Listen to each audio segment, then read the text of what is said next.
Yuk jadi bagian dari dakwah kami. Dukung operasional dakwah dan sosial kami, raih pahala amal jariah yang terus mengalir sampai hari kiamat. Assalamualaikum warahmatullahi wabarakatuh. Alhamdulillah, wassalatu wassalamu ala rasulillah. Segala puji dan puja kehadirat Allah subhanahu wa ta'ala, juga salawat dan taslim kepada Nabi besar Muhammad sallallahu alaihi wa ala alihi wa sahbihi wasallam. Baik, kita akan masuk teman-teman sekalian ke bahasan kita pada kesempatan ini. Masih lanjutannya tentunya. Makanya tadi saya reviewkan, yaitu penentangan membawa kehancuran. Nah ini banyak wanita tidak faham masalah ini. Banyak sekali istri yang subhanallah, yang ada adalah penentangan saja terus terhadap suaminya. Entah kenapa, apakah egoisme dari dirinya, atau mungkin ada masukan dari pihak ketiga. Dan ini yang paling fatal ini, dua hal ini. Egoisme dari diri sendiri, merasa diri lebih pintar, lebih kaya, lebih tahu, ya, tidak mau diberikan masukan oleh suami, maka ini bahaya sekali. Ya. Penentangan ini akan mendatangkan kehancuran rumah tangga itu sendiri. Dan syaitan seringkali membubuhi mengatakannya, sudah nggak masalah kok, biar sampai cerai pun nggak masalah. Kadang-kadang cerai itu yang berarti tidak ada lagi interaksi biologis Anda yang Anda bisa nikmati, baik dari sisi pahala dan juga kenikmatannya. Tidak ada lagi tertutup peluang sementara untuk mendapatkan keturunan yang mungkin bisa mendoakan Anda sepanjang hidupnya, ya, atau menjadi ulama yang Anda panen pahalanya karena dia mengajar umat. Atau mungkin ya peluang-peluang yang lain, misalnya silaturahim keluarga, ya, bercengkrama. Tadi kan kalau biologis ada, tapi ini bercengkrama, duduk, berjalan sama-sama, itu akan hilang semua. Dan syaitan bisa membuat, ya, hanya dengan sedikit permasalahan, semua itu bisa hancur. Bisikannya, udah gak apa-apa. Toh saya benar. Saya lebih kaya. Saya lebih pintar. Saya lebih begini dan begitu. Jadi akhirnya muncullah, ya, semangat dari syaitan yang dia buat gitu kan. Seakan-akan, gak masalah tuh. Sampai cerai pun gak apa-apa. Padahal cerai ini banyak sekali yang hilang gitu. Urusan dunia, urusan akhirat. Kenapa? Masalahnya hanya kena penentangan saja. Egoisme dalam diri, merasa diri paling benar, merasa diri paling tahu, dan ini tidak boleh, ya, terutama dari istri, ya. Bahkan anjuran para ulama yang kami ketahui, kalau seorang istri pun itu mengetahui, maka jangan dia buru-buru untuk menggurui suaminya. Dia harus pilih momen yang paling tepat, karena suami itu pemimpin. Bagaimana Anda bisa memberikan masukan pemimpin sehingga diterima? Kata Nabi SAW, siapa yang melihat kemungkaran dari pemimpinnya, maka sebaiknya dia mengajaknya untuk berbicara empat mata, kemudian dia menyampaikan dengan santun. Kalau diterima, maka alhamdulillah, sampailah targetnya. Kalau tidak diterima, maka dia terlepas dari tanggung jawab di hari kiamat nanti. Dan itu tidak boleh sembarangan, tidak boleh di depan umum, tidak boleh di depan anak-anak, tidak boleh di depan keluarga, tidak boleh di depan pembantu. Jadi harus santun gitu. Mungkin masuk ke dalam kamar dulu, berikan dulu kebutuhan-kebutuhannya yang Anda lakukan karena Allah subhanahu wa ta'ala. Kemudian setelah itu Anda bisa memberikan masukan gitu kan. Ini egoisme bahaya sekali. Yang tidak kalah penting dan tidak kalah berbahaya, ya. Tidak kalah penting untuk diketahui dan tidak kalah bahaya yang harus difahami, ya, dan dihati-hati, yaitu adanya pihak ketiga. Ini bahaya sekali nih. Pihak ketiga ini kalau tidak dikontrol, maka akan berbahaya, ya. Kita tidak pernah tahu siapa orang ketiga ini, walaupun sahabat dekat kita. Apakah dia inginkan kebaikan buat kita atau tidak? Kalau nasihat-nasihat dan saran dari orang ketiga ini memang dia ahlinya dan selalu mengarahkan kita pada mempertahankan rumah tangga, memberikan masukan-masukan yang baik, ya, dia tulus karena Allah, tapi ini jarang sekali terjadi, maka tidak ada masalah. Tapi kalau orang ini yang ada adalah selalu saja memanas-manasi hati kita, selalu saja menyebutkan keburukan-keburukan pasangan, kekurangan dia, kezaliman dia, tanda kutip yang dianggap kezaliman di sini, maka akan rusaklah, hancur rumah tangga itu. Jangan pernah komunikasi dengan orang ketiga. Apalagi yang diajak komunikasi memang dasarnya orang yang jauh dari agama. Atau gagal berumah tangga. Ya. Udah nggak paham agama, akhirnya ajakannya dan bisikannya atau nasihatnya semuanya jauh dari agama. Atau memang dasarnya dia orang gagal berumah tangga. Mohon maaf ini, janda, duda. Bukan karena meninggal pasangannya, tapi karena gagal. Lalu kemudian ditanya masalah rumah tangga. Yang terjadi dia akan sarankan seperti apa yang telah terjadi pada dirinya. Dan ini keburukan tentunya. Bagaimana caranya Anda ngomong agar Anda juara satu di kelas, di sekolah misalnya, atau di kampus, dengan orang yang tidak berhasil kuliah. Nah, bagaimana caranya Anda ingin menjadi juara di sebuah pertandingan, Anda bicara dengan orang yang gagal juara. Nggak mungkin kan? Anda harus bicara dengan orang yang sukses. Bagaimana caranya Anda bisa mendapatkan prestasi-prestasi di perusahaan yang tempat Anda bekerja, sementara Anda berbicara dengan orang yang sudah di PHK atau dipecat secara tidak hormat. Nggak bakal mungkin nyambung. Atau Anda bicara dengan orang yang tidak punya ilmu sama sekali. Berapa banyak kasus terjadi, dan saya pernah lihat sendiri kasus, ada satu orang sampai cerai dengan suaminya karena memang dia selalu komunikasi dengan adik perempuannya yang masih gadis. Jadi tempat curhatnya, adik perempuannya belum punya pengalaman dalam rumah tangga. Maka kesimpulan terakhir, adiknya pusing mengatakan, kenapa kakak bertahan, cerai saja. Dengan gampangnya dia mengucapkan, dan akhirnya diikutilah saran tersebut. Setelah itu apa yang terjadi? Penderitaan. Jauh dari suami, menyesal. Adiknya kemudian setelah itu menikah dengan suaminya, jalan pergi, dan dia akhirnya sendirian. Dan sekian banyak kasus-kasus yang terjadi seperti itu. Jadi hati-hati sekali dengan hal-hal yang seperti ini, karena ini akan menjadi penyebab kehancuran rumah tangga. Jadikanlah teman-teman keutuhan rumah tangga sebagai target utama kita, karena ini perintah dalam agama, dan ini adalah ibadah, ya, bahtera ibadah yang paling besar pahalanya kalau saya bahasakan rumah tangga itu ya. Karena kalau Anda puasa, misalnya Anda puasa dari sahur, ya, anggaplah dari azan subuh sampai azan maghrib, di sini Anda berpuasa, gitu kan? Nah, sementara kalau berjalan berpuasa itu dari sahur sampai maghrib, di waktu itu, apapun yang Anda lakukan, Anda sedang berada di bahtera puasa. Ya. Misalnya Anda lagi ngobrol sama teman, Anda lagi menuju ke satu lokasi, Anda lagi apa saja aktivitasnya, ya, selama itu baik ya tentunya. Tetap saja Anda berada di sebuah bahtera namanya puasa. Kan gitu. Sama juga dengan orang safar untuk ibadah. Selama Anda safar, Anda berada di atas sebuah ibadah, karena Anda sedang menuju ke tempat ibadah. Umroh, haji misalnya, menuntut ilmu, ya, cari rezeki yang halal dan seterusnya. Nah, begitu juga rumah tangga. Mulai dari akad nikah sampai kita meninggal, maka itu semua adalah bahtera pahala. Makanya syaitan ingin menghancurkan bahtera ini supaya Anda tenggelam. Omong kosong orang cerai itu kemudian bahagia. Itu nggak mungkin itu. Kecuali ya, dalam satu keadaan memang pasangannya zalim, jauh dari agama. Itu lain. Tapi kalau tidak ada masalah. Masalah teknis-teknis saja. Kecemburuan buta saja. Masukan negatif dari orang ketiga. Kemudian cerai. Ini pasti penyesalan. Tidak mungkin tidak. Dia cuma berpura-pura saja tersenyum di hadapan orang. Baik, saya akan baca judul yang beliau sampaikan ini di halaman 104 ya. Penentangan membawa kehancuran.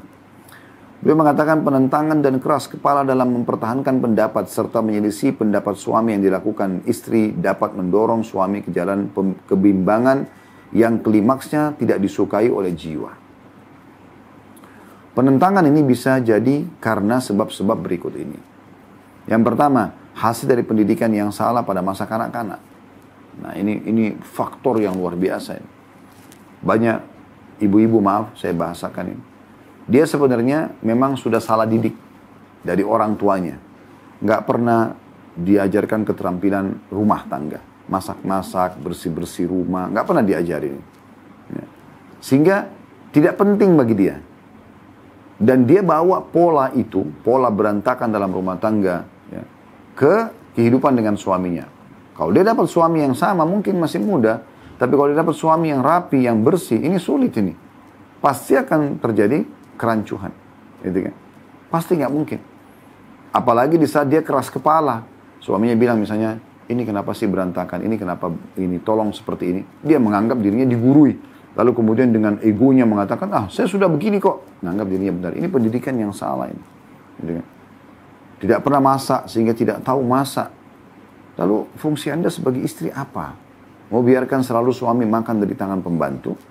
Sesekali Anda turun tangan, tunjukkan keterampilan masak. Beda. Kami ini sebagai suami, beda sekali kalau makan hasil masakan pasangan dengan hasil beli dari luar. Kalau Anda dibantu oleh orang tua, dibantu oleh pembantu, oke lah, gitu kan. Tapi kan ada bedanya, ada keterampilan masak memang harusnya dikuasai, gitu kan. Kemudian juga sama dengan pola tidur, ya, pola makan. Ya. Ada orang mungkin pendidikannya kurang dalam masalah ini sehingga makannya berantakan, belepotan gitu kan. Ada orang yang Masya Allah berhasil gitu, orang tuanya didik. Bersih, rapi, makan tidak tumpah-tumpah, mengunyah pun dengan tata cara, dengan seninya ya. Penataan makanan juga dengan seninya gitu kan. Minum air dengan seninya. Tidak pernah memberikan celah di mana suami bisa menjadi negatif. Bagaimana Anda jaga cara mengunyah Anda dan cara makan Anda di depan orang yang Anda segani? Atasan Anda misalnya, atau siapalah, orang tua, ya, orang yang kira-kira Anda segani. Pemimpin masyarakat, Anda pasti tidak mungkin makan belepotan. Kenapa Anda lakukan itu pada suami?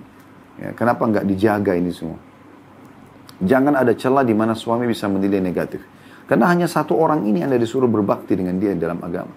Tentu ada juga orang tua, tapi nomor satu adalah suami. Sudah baik hubungan sama dia, selesai. Anda kalau meninggal dan dia ridho, Anda dapat tiket surga. Kan begitu. Maka ini poin harus digarisbawahi, hati-hati. Ya. Nah ini pola berpakaian, pola tidur, pola makan. Ya. Kalau Anda biasa pakai baju lengan panjang, piyama lah kalau Anda sebelum menikah. Sekarang sudah menikah, tidak bisa lagi nih. Anda dulu pakai piyama memang karena orang tua Anda pun tidak boleh melihat aurat Anda. Tapi sekarang sama suami berhak bukan cuma melihat, menikmati tubuh Anda. Maka sudah harus ada perbedaan ini. Sudah harus perbedaan, pakai baju yang seksi, yang menarik, yang untuk suami. Anda mungkin dulu tidak terbiasa pakai parfum, sekarang sudah menikah, Anda harus pakai parfum, dan seterusnya. Nah ini pola pendidikan yang kadang-kadang keliru ya. Kemudian juga bersifat kasar, tutur kata yang kasar. Orang tuanya biasa teriak-teriak di rumahnya, anaknya juga terbiasa teriak-teriak. Ini semua yang pendidikan yang keliru di saat anak-anak. Kemudian yang kedua, ini khusus masalah suami. Kediktatoran suami yang tidak melibatkan istri dalam urusan penghidupan serta meremehkan pendapatnya yang memberi kesan bahwa istri serba kekurangan. Akibatnya ia memilih jalan untuk menentang. Nah, ada juga faktor yang disebutkan oleh beliau, ada suami yang diktator. Walaupun ini persentasenya kecil sekali. Kalau bahasa diktator itu kan berarti kasar, keras. Ada juga memang suami seperti itu. Sedikit saja suaminya, istrinya salah, langsung mau ditonjok, langsung marah. Saya pernah kaget tuh melihat ada suami yang tipologi seperti ini ya. Dan saya lihat sendiri di salah satu kerabat kami sempat berkunjung ke rumah, sampai kami nggak enak sebagai tamu gitu. Karena baru beli mesin cuci aja. Baru beli mesin cuci biasa. Istrinya baru mau mempelajari, sedikit salah, udah dimarah-marahin. Padahal mesin cuci nggak seberapa harganya. Kalau dia kehilangan istrinya, dia kehilangan hak biologis, keturunan, pelayanan. Ya. Kenapa harus dimarahin? Ajarin cara yang benar. Gitu kan. Kecuali memang dia dasarnya sudah diberikan masukan segala macam. Tidak mau dengar, boleh kita marahin. Itu pun marahin yang mendidik. Marahnya karena mendidik gitu ya. Tapi ini saya bilang tadi persentasenya kecil sekali. Umumnya laki-laki itu insya Allah Allah berikan ada sifat kepemimpinan dalam diri mereka, maka mereka mau menasihati dan memberikan masukan dengan baik. Kemudian yang ketiga, ada kalanya penentangan ini sebagai akibat ketidaksetujuan istri terhadap suaminya. Lalu ia mengungkapkan penolakannya terhadap perilaku suaminya dalam bentuk penentangan. Jadi ada hal-hal yang dia tidak suka dari suaminya, lalu kemudian dia munculkan penentangan. Tentu ini keliru ya. Ini keliru. Ini karena judulnya penentangan mendatangkan kehancuran. Jadi tidak boleh. Lalu bagaimana caranya Ustaz? Santun, ramah, sabar, doakan. Memang harus begitu. Tujuan kita adalah untuk mencapai kebahagiaan dalam rumah tangga. Ini dulu tujuannya. Sekarang ada dua cara nih. Cara yang pertama adalah keras, kasar, maunya spontan. Atau yang kedua, sabar, ramah, santun dalam menyampaikan.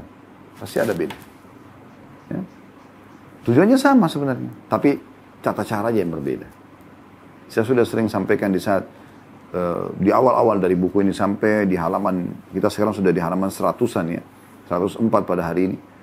Itu sering kami sampaikan. Bagaimana seorang istri pada saat ingin meraih cinta suaminya, perhatian suaminya, dia harus bisa memahami karakter suaminya. Suami itu punya sifat kepemimpinan, dia tidak mau digurui, tidak mau diatur. Ya.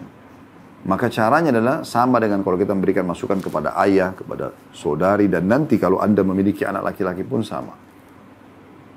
Dengan cara memberikan bahasa singgungan-singgungan tapi dengan bahasa santun, supaya dia tidak merasa digurui. Ya. Kalau misal contoh, seorang suami tidak sholat, istrinya ingin nasihatin. Ini kalau sampai dia menikah dengan seorang laki-laki yang tidak sholat misalnya. Apakah langsung cerai? Jawabannya tidak. Lalu bagaimana caranya? Anda tahu kalau Anda bilang misalnya, sholatlah. Misalnya tujuannya supaya dia sholat ya. Ini tujuannya, ini judulnya dulu. Kemudian ada dua cara. Cara yang pertama adalah Anda kasar. Kok nggak sholat sih? Karena itu wajib dalam Islam. Gini dan begitu.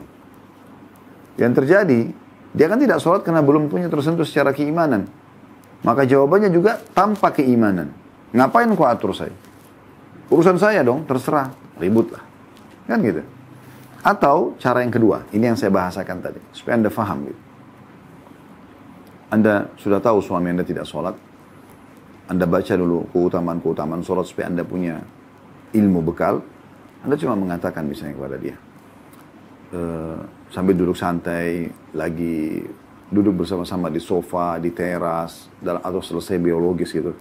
Saya izin ya, baca-baca artikel-artikel di Google gitu kan. Saya kemarin pas buka artikel ini, saya baru tahu ternyata keutamaan sholat itu ini gitu kan. Ada artikel misalnya Anda lihat. Ini ternyata orang kalau jaga sholat subuh tuh begini, atau sholat qabliyah subuh, atau apalah keutamaan sholat secara umum, masalah pembersihan dosa, peninggian derajat, ya cahaya pada hari kiamat, selamat dan segala macam. Alhamdulillah saya lebih dalami ini. Mungkin nanti saya izin ya untuk sering membaca artikel-artikel seperti ini supaya saya menambah wacana. Saya juga kurang dari sisi agama. Sebenarnya mungkin kalau gini kita bicara ya idealnya, Anda mungkin sudah tahu ini. Tapi Anda ingin menyinggung ke suami. Kemudian Anda bisa bilang di closingnya, di penutupan bicara sama dia di poin itu, dan jangan berlama-lama, jangan terus 1 jam duduk, masalah sholat terus Anda ceramain dia. Enggak, cukup singgungan itu dulu. Anda mengatakan, nanti satu waktu tolong imami saya sholat ya. Saya pengen sekali kalau diimami dengan suami. Udah itu aja, cukup sampai situ. Biarkan dia berpikir, laki-laki itu rasional sekali. Apa yang sampai kepada dia dan dia merasa masuk akal dan tidak diguruin, pastikan dia bisa menerima. Insya Allah, dengan izin Allah SWT. Maka Anda diamlah pada saat itu dan Anda coba bicara yang lain. Cukup itu saja singgungannya. Gitu kan. Di saat kesempatan yang lain lagi, ya, Anda lihat nanti kalau ada perubahan enggak misalnya. Anda beli buku misalnya, buku tentang tata cara sholat. Ya. Ada yang kami terbitkan, itu buku tentang sifat sholat Nabi. Bergambar insya Allah. Maka Anda beli, sebenarnya Anda sudah tahu. Tapi Anda mengatakan, kirimkan dia di WA. Maaf saya izin ya, pamit mungkin pakai uang bulanan untuk beli buku ini. Saya kok rasa manfaatnya besar buat saya gitu. Jadi Anda seperti sedang butuh untuk diri sendiri. Nah, gitu. Padahal sebenarnya nasihat buat suami gitu. Ini harganya cuma Rp15.000 misalnya. Isi-isinya ini, Anda fotoin dia tentang gerakan-gerakan sholat yang ada fotonya. Beberapa hadis 3, 4 lembar, 5, 6 lembar cukup. Bagaimana, saya diizinkan nggak gitu ya. Dia kan pasti nggak mungkin harga 15.000 buku manfaatnya sholat buat istri masa dilarang gitu kan. Normal dia akan mengatakan iya, sudah selesai. Tapi sebenarnya Anda sudah berhasil menyampaikan dan dia sudah melihat, oh ternyata sholat itu keutamanya ini. Oh tata cara sholat yang benar itu ternyata ini. Bukan mustahil pada saat pulang ke rumah dia mengatakan, coba perlihatkan saya tadi buku yang kamu beli. Udah, jangan nunjukkan seakan-akan Anda ini mau menggurui dia. Oh ini bukunya, ini saya sudah baca isinya ini. Enggak. Ambil, ini bukunya. Udah, apa yang bisa saya siapkan? Anda langsung coba servis dia. Minum apa, mau makan apa. Sebenarnya tujuannya supaya dia baca buku kan gitu. Jadi seperti itu, kan beda. Ini cara yang kedua, yang efektif sekali. Dan di saat Anda berhasil dengan izin Allah Subhanahu wa Ta'ala menjadi penyebab suami mendapatkan hidayah, Anda akan panen pahala. Itu pasti. Nggak ada keraguan dalam masalah ini. Kapan dia mulai sholat, kapan dia mulai memperbaiki pendapatannya supaya jangan ada yang haram, semuanya yang halal. Kapan dia mulai berzikir, berdoa dan segala macam. Setelah dia tersentuh secara hidayah, yang mendapatkan hidayah, maka Anda akan pandai-pandai karena Anda pemicu awalnya. Kan begitu. Nah ini contoh saja. Dan tarik ini contoh sholat kepada semua aktivitas kita dalam seharian. Apapun yang kita ingin perbaiki, maka bahasakan gitu. Begitu juga dengan pola misalnya. Pola Anda biasa bersih rapi. Gitu kan. Menikah dengan suami yang biasa berantakan. Bagaimana caranya? Tidak usah singgung dia. Tidak usah langsung dengan kata-kata kasar. Kok kotor sih, kok jorok sih, kok begini sih. Singgung perasaan dia. Yang jadi penentangan pasti. Lalu bagaimana caranya? Sederhana. Ya. Anda lihat handuk itu berantakan. Misalnya ditaruh di ranjang, Anda mengatakan, handuknya sudah. Saya gantungin ya. Saya sudah siapin ada gantungan di kamar mandi. Pasti dia akan mengatakan, oh iya terima kasih. Anda ambil handuk itu, taruh. Lakukan itu beberapa kali. Nanti lama-lama dia akan tahu, oh ternyata itu memang pola yang benar. Gitu kan? Itu pola yang benar. Gitu. Nah, begitu juga dengan aktivitas yang lainnya tentunya. Kemudian, beliau mengatakan juga ada kalanya, atau karena mengikuti ibunya. Ketika ia berada di rumah ibunya, maka ibunya yang memegang kendali semua urusannya. Maksudnya mengikuti kebiasaan ibunya yang keliru. Ya. Ini terjadi nih. Ada banyak ibu-ibu biasa berantakan. Tidak peduli dah dengan kebersihan rumah, segala macam. Perawatan diri. Akhirnya terwariskan pada anaknya. Nah, ini juga kami sarankan tentunya kepada setiap laki-laki. Supaya tidak jadi banyak permasalahan dalam rumah tangga Anda. Anda coba memang jadikan ini pertanyaan-pertanyaan yang muncul di saat awal akan menikah. Bagaimana penataan rumah, bagaimana kebersihan, bagaimana dia berdandan untuk suami, bagaimana dia menghibur pada saat ada masalah, dan seterusnya. Yang Anda butuhkan, jadi jangan bicara setelah nikah, tapi sebelumnya Anda sudah sampaikan. Dan Anda sampaikan harapan saya itu istri begini. Seperti itu kurang lebih. Teman-teman sekalian, lanjutan bahasan kita adalah nasihat untukmu, wahai istri-istri yang mulia. Beliau mengatakan, penentangan hanyalah akan menyebabkan kehancuran rumah tanggamu. Karena ulah tanganmu sendiri. Jadi ingat ya, kalau rumah tangga hancur, berarti Anda sudah kehilangan pasangan halal untuk bercengkrama, bercerita, untuk biologis, untuk terlindungi, terpenuhi nafkah Anda. Banyak sekali rentetannya gitu. Jadi penentangan yang muncul tanpa disadari, dan tadi sudah saya bilang di awal pembukaan kita, syaitan seringkali membesar-besarkan mengatakan, nggak apa-apa, cerai gampang kok, cerai aja sudah, menjanda aja. Jadi janda aman kok, nggak usah ada beban-beban. Jadi itu dibesar-besarkan, padahal sebenarnya beban itu. Orang jadi janda, statusnya di lapangan, penilaian orang dan segala macam gitu kan. Maka ini kadang-kadang orang tidak sadar gitu. Membuat dia meremehkan rumah tangga, akhirnya merusak rumah tangganya. Kemampuan suamimu itu terbatas dan bisa jadi kesabarannya hilang. Sehingga engkau justru mendapati apa yang tidak engkau sukai darinya. Karena penentangan tadi. Saya sudah sampaikan dan coba tadi titipkan pesan ya. Kalau menghadapi sebuah permasalahan ada dua cara. Cara yang kasar dan efeknya tidak baik. Dan cara yang santun, sopan, ramah, yang penting tujuannya tercapai, itu akan berhasil. Kemudian beliau mengatakan sikap penentanganmu itu tidak dibenarkan secara syariat. Jangan pernah merasa menentang suami adalah hal yang boleh. Tidak boleh dalam syariat. Sebab engkau dituntut untuk mentaati suamimu apa saja yang diinginkannya kecuali dalam kemaksiatan kepada Allah Subhanahu wa taala. Jadi memang Allah menuntut kamu hai para istri untuk patuh kepada suami dan melayaninya selama bukan dosa dan tidak boleh membangkang.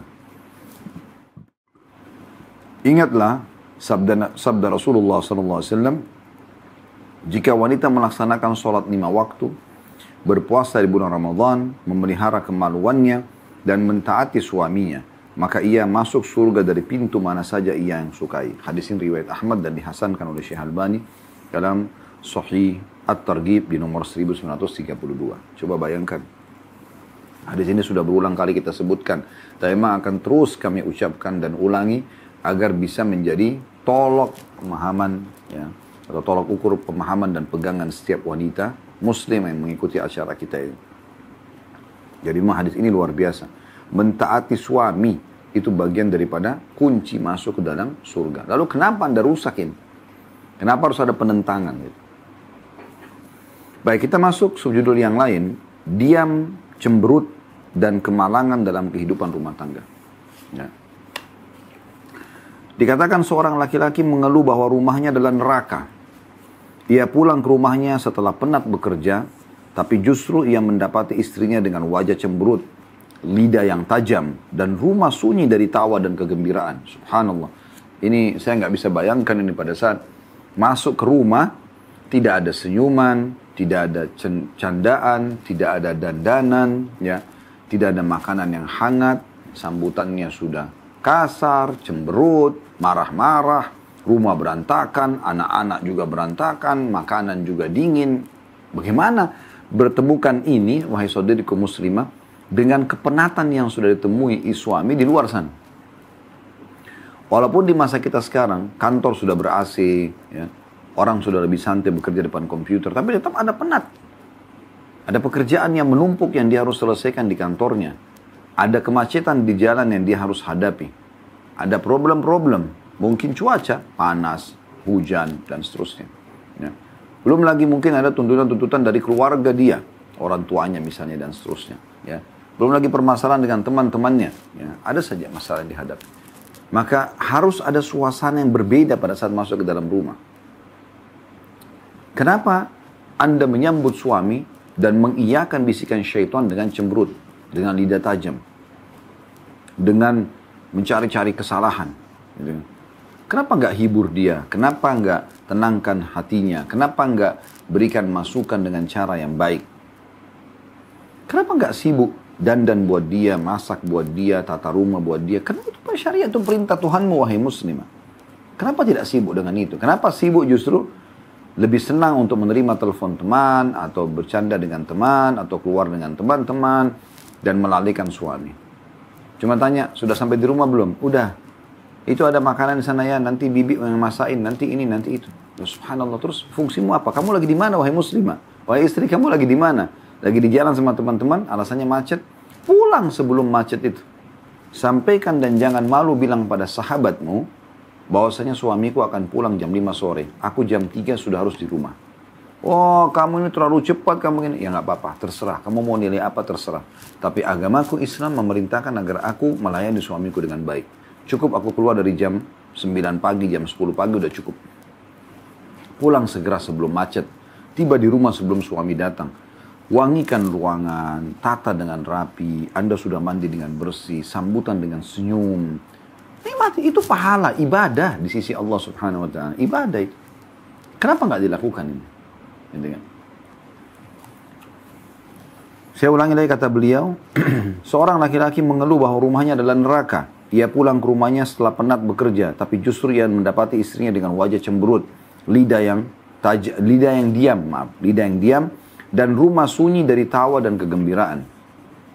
Ia mengatakan, tanda kutip, di rumahku ada penyakit yang bernama kemalangan. Ia menuding penyebab sepenuhnya ada pada istri. Ia mengklaim bahwa ia tidak mengerti mengapa istrinya bersikap malang. Mengapa ia selalu menyembunyikan senyum dari wajahnya dan menggantikannya dengan amarah dan ancaman. Mengapa ia tidak berbicara dan mengapa tidak menjawab? Namun pada kenyataannya si suami lah yang justru tidak mengetahui bahwa istrinya telah menyampaikan pesan bahwa ia ingin diajak bicara. Hanya saja ia tidak bisa menuliskan pesan itu dengan baik. Pesan seperti ini adalah pesan negatif yang justru membuat suami menjauh. Sebab ia merasa tersakiti jiwa laki-lakinya dan terkesan bahwa istrinya masa bodoh terhadapnya serta tidak mengakui eksistensinya. Faham gak ini teman-teman? Saya lebih perdalam lagi ya. Jadi ada sebagian istri mau selalu suaminya faham dia. Selalu suaminya sudah harus mengerti dia. Entah dari mana pemahaman ini. Mungkin salah dalam membaca buku, salah dalam mengambil cuplikan dari film ya, sinetron dan seterusnya. Seakan-akan ya udah dia pulang, dia harus tunjukkan dia cemberut, dia diam, suaminya lah yang harus datang menghiburnya. Saya kadang-kadang membahasakan ke istri saya. kalau seandainya suami harus seperti ini, udah penat di luar, udah menghadapi permasalahan-permasalahan dalam mencari nafkah, berjuang di luar sana, datang ke rumah lalu harus mengurus lagi istrinya, menenangkan istrinya, menghibur istrinya, membuatnya tersenyum. Lalu kapan dia beristirahat? Kapan dia menikmati masa-masa dia harus rehat? Allah menjadikan Anda pakaian dia. Allah katakan dalam Al-Quran, hunna libasun lakum wa antum libasun lahun. Mereka para istri adalah pakaian kalian. Dan kalian juga pakaian buat mereka. Pakaian. Nyaman dipakai, menutupi kekurangan. Ya, membuat penilaian positif dari orang-orang. Kalau kita berpenampilan yang bagus, yang bersih, yang rapi, kan gitu. Maka, apa kira-kira yang diharapkan dari seorang istri yang setiap kali suami pulang seperti ini keadaannya? Mau selalu dimengerti. Kenapa nggak bahasakan? Kalau mau menggunakan bahasa tubuh, bukan diam dan cemberut. Tapi Anda mau nih, maaf saya bahasakan, hewan saja, Allah SWT berikan fitrah, kadang-kadang betinanya mengeluarkan suara tertentu. Kadang-kadang mengeluarkan bau tertentu, aroma tertentu. Kadang-kadang, menggerakkan sayapnya dengan, kalau burung misalnya ada jenis beberapa burung saya lihat itu, untuk seperti memang menggoda dengan warna-warna yang menarik misalnya. Kadang dari betina, kadang dari jantannya. Tapi hewan saja begitu. Kalau Anda mau dengan bahasa tubuh supaya Anda disentuh, diajak ngobrol, Anda dandan yang bersih, yang rapi, Anda sambut dengan kata-kata yang baik, pasti akan sama responnya. Tapi kalau diam begini, kejenuhan yang ada. Datang ke rumah nggak jelas, kenapa diam ini, kenapa begini, kenapa begitu. Pernah ada banyak permasalahan rumah tangga yang disampaikan kepada kami. Ada satu istri tersinggungan. Dan kadang-kadang suami nggak tahu harus berbuat apa karena hampir semuanya tersinggung. Coba. Sampai kepada saya itu, ada satu kasus suami kedatangan adiknya, adik kandungnya. Kemudian adik kandung ini datang ke kota dia, yang mungkin bisa dikatakan setiap berapa tahun sekali baru datang gitu. Bukan setiap saat. Lalu dia telepon kakaknya sambil minta tolong, karena dia tidak punya kendaraan dan tidak terlalu hafal jalan di kota itu. Dia mengatakan kalau misalnya kakak pergi kemana-mana tolong ajak saya aja. Saya mau ikut, misalnya mau belanja apa, lagi jalan sama istri. Bisa nggak? Spontan kakaknya mengatakan, oh tentu saja bisa. Lalu si kakak ini, sang suami di sini, mengatakan pada istrinya, ini ada adik saya datang dan dia butuh untuk datang jalan ke satu tempat kalau kita kebetulan pergi. Karena apa yang kita beli mungkin dia juga bisa beli di sana. Gitu kan. Sudah saya dibahasakan, istri diam. Nggak menanggapi apa-apa. Dan pada saat itu sudah janjian mau pergi. Tiba-tiba saja suami mengatakan, kalau sudah siap, saya tunggu di luar ya. Nunggu lama. Sampai setengah jam lebih, tidak muncul-muncul istrinya. Setelah dia masuk ke dalam kamar, ditemukan istrinya sudah ganti baju, pakai baju biasa. Lalu ditanya sama suaminya, apa nggak jadi pergi? Udah nggak apa-apa, pergi sama adikmu saja. Coba, bagaimana posisi suami di sini? Apa yang harus suami lakukan? Pada saat sampai informasi ini kepada saya nggak bisa berpikir bagaimana buruknya akhlaknya wanita ini. Kenapa? Kalaupun tidak setuju jalan sama adik ipar, kan bisa bahasakan baik-baik. Misalnya Anda mengalah, Anda mengatakan, begini aja. Kalau misalnya ada masalah sama adik ipar, Anda mengatakan, saya sepertinya pernah ada masalah dengan adik ipar ini. Misalnya namanya siapa, si fulana gitu kan. Dan supaya tidak mengganggu hati. Gak apa-apa, nanti antar aja dulu dia. Bawa dulu dia. Mungkin saya besok di hari lain gitu kan. Kan bisa saya dengan begitu. Tapi sikap seperti ini, akhlak dari mana ini? Belajar dari agama apa? Islam tidak pernah mengajarkan wanita harus seperti ini caranya. Jadi cemberut, tiba-tiba bermuka musa. Dan tiba-tiba seperti ini, batalkan pergi.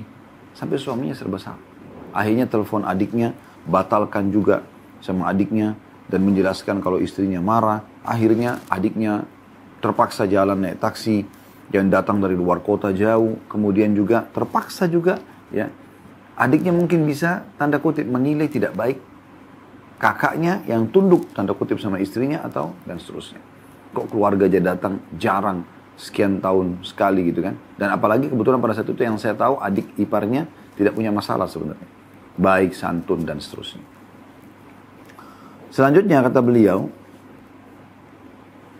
Istri menyembunyikan hakikat perasaannya yang mendidih karena sedang marah, tapi ia tidak mampu berbicara. Mungkin kecongkakannya lah yang menghalanginya berbicara. Karena dia merasa dirinya, untuk apa saya bicara? Wong suami yang salah misalnya. Suami melakukan kekeliruan berkenaan dengan hak istrinya, sedangkan ia tidak menyadari bahwa ia salah. Bisa jadi suami merasa bodoh terhadapnya, baik itu menyangkut perasaan, masalah ranjang, atau suami mengabaikan duduk bersamanya atau hal-hal lainnya.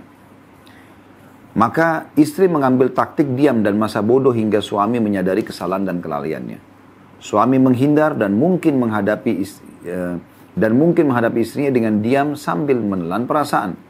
Istri menutup diri dan suami lari dari rumahnya. Perasaan meledak suatu kali, lalu rumah tangga terbengkalai dan kehidupan tersia-siakan. Ya. Jadi karena tidak mau berbicara, tidak buka komunikasi yang sehat, tidak menggunakan retorika yang tepat, yang ada adalah kebencian dan emosional, mau tiba-tiba pasangan memahami, maka ini yang terjadi. Kita tutup teman-teman sekalian dengan, lalu apa problem yang sebenarnya? Kata beliau, problem yang sesungguhnya ialah tidak adanya keterbukaan dan dialog antara suami istri. Harus ada forum yang jernih untuk menyampaikan segala perasaan dan menghapus semua titik yang telah menghitamkan selendang putih yang indah ini. Selendang kasih sayang. Jadi syaitan ini banyak nyicil-nyicil dalam rumah tangga ya. Nyicil-nyicil problem. Masalah ini, masalah itu, masalah ini. Dicicil problem. Sehingga nanti kalau sudah awalnya tidak terlalu besar. Tidak jadi, karena kecil. Tapi karena akumulasi dan sering terjadi, maka akan jadi besar. Dan pada saat itu sulit untuk diperbaiki. Diperlukan peringatan yang lembut dan isyarat yang mencerahkan untuk menyelesaikan perkara ini. Serta tidak ada salahnya, terutama menyangkut perkara-perkara penting dan mendesak untuk berhadapan secara langsung dan berdialog. Tapi dengan cara santun. Saya sudah ajarkan tadi caranya. Maaf, bukan ajarkan. Saya sudah berbagi tadi. Bagaimana Anda kalau sedang punya target. Suami sholat misalnya. Atau suami berubah. Apa saja gitu kan. Ada targetnya. Maka ada cara yang kasar, ada cara yang baik dan santun. Tujuannya sama. Yang satu penolakan, yang satu penerimaan. Yang mana Anda pilih? Kemudian beliau mengatakan yang terakhir adalah berterus terang adalah hak masing-masing suara suami istri terhadap pasangannya. Jika hak ini tidak ada, maka kasih sayang juga akan lenyap bersamanya. Tapi tentu penyampaiannya harus dengan santun, ya, terbiasa untuk menyampaikan dengan cara-cara yang benar. Gitu ya. Dan insya Allah kedepannya kita akan bahas ketika diam telah menjadi kebiasaan. Seperti apa solusinya.